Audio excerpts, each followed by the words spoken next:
Sanders, and today, as the Chair mentioned, we're discussing the reauthorization of a bipartisan Pandemic and All Hazards Preparedness Act, or PAHPA. Now, Congress, historically, we've done this in a bipartisan way, and I think it's a credit to the committee and to the Chair and to the different members that we are continuing the tradition with this reauthorization. Specifically, Chair Sanders, Senator Romney, Senator Casey, and all my other colleagues, thank you for your work on this important legislation.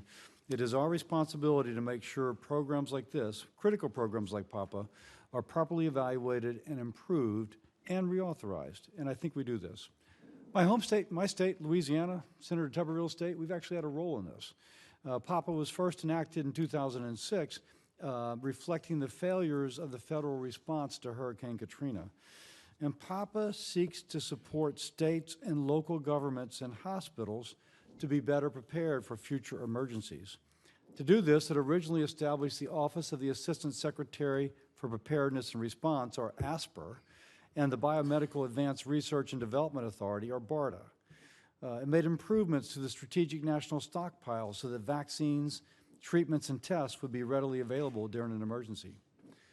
But we saw during COVID-19 the PAHPA framework is far from perfect. Poor management and maintenance of the Strategic National Stockpile meant that doctors and nurses were forced to use expired personal protective equipment.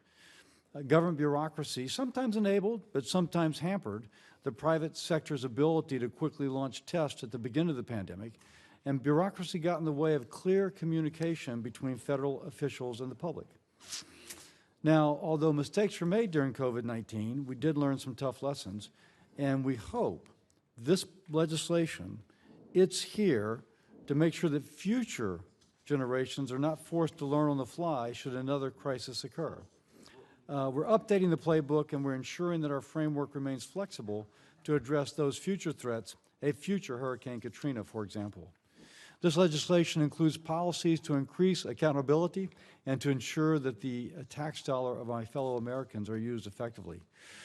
It improves transparency and promotes better partnerships with state, localities, and industry so each has the ability to better respond to a crisis. And it strengthens our ability to prevent and mitigate drug shortages focused on the type of shortages most likely to occur during an emergency. Lastly, the legislation strengthens the federal government's ability to invest in innovative technologies to respond to new and emerging threats. It is a major step forward in improving our readiness towards the next pandemic, natural disaster, the terrorist attack, or the accident that puts Americans' health and safety at risk. It also demonstrates what can happen when we work together on a bipartisan basis to reauthorize important legislation. I thank my colleagues for their collaboration. I look forward to today's markup.